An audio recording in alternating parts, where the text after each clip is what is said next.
DMS lam kamuna naote ho beginner course aboard jing lai ba finger exercise ho khoi jung chule picking hoi ta chi tu thina dinga exercise aboard ho kan ki jil ho thang kan tu ke tiu he 1 2 3 4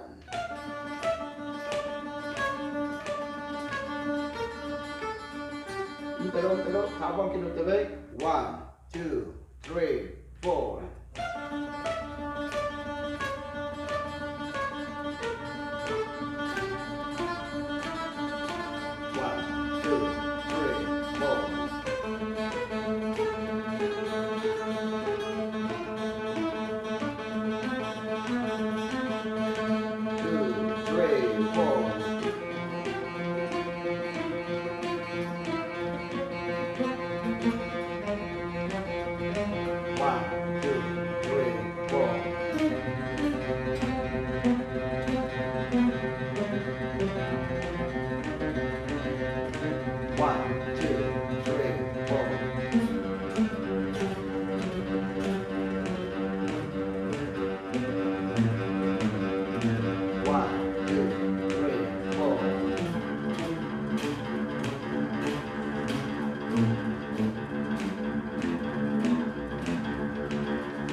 Nah, dia sudah jalan lama ni.